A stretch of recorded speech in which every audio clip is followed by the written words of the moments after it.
Jack Abbott, when I think of the geopolitical considerations, I think of, in terms of U.S. national security, I think of China, their purchase of our debt.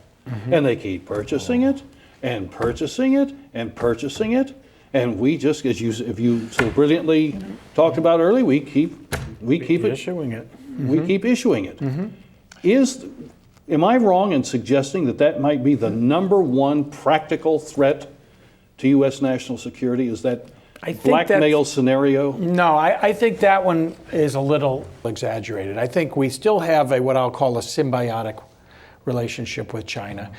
And I think but we do have to keep a certain couple of pieces in mind with China. China is not the wealthy nation that we think it is. Okay, the reason why China joined the World Trade Organization and got into this whole economic process was certainly to become rich, but it's really because they're growing old so fast. You know, keep in mind that China has pursued a one-child policy now for close to a generation.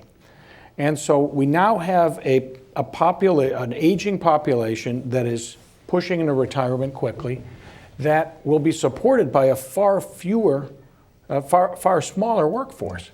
And so what China's really trying to do is save, because they can't. Their individuals can't save for themselves, and so it's because of the nature of their system. It is centrally managed, and it has to be. But why do they buy our debt?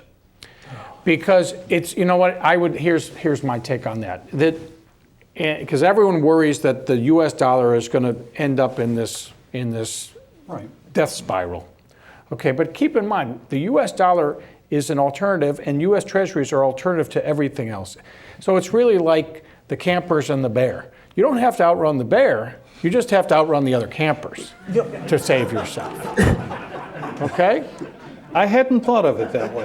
And so, as long as we're running ahead of all the other alternatives, we're going to be... But we're not running that far ahead, are we, anymore? No. Well, and is it not true that there are very influential people in the party in China who are saying enough? Right. And then you had, of course, in recent days, why don't we create a new currency? Right. From China.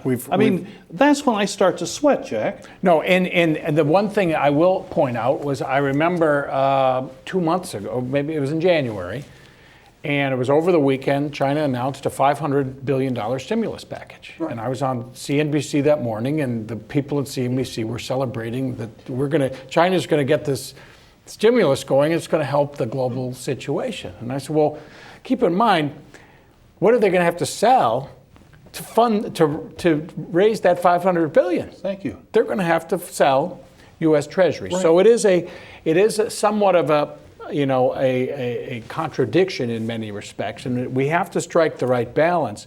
I do think, though, at least from what I've researched and read, that China is certainly looking to advance its position within the G20, potentially creating an Asian trading bloc, similar to like a European Union, or maybe not quite as strong, but sort of a trading bloc, a trading zone.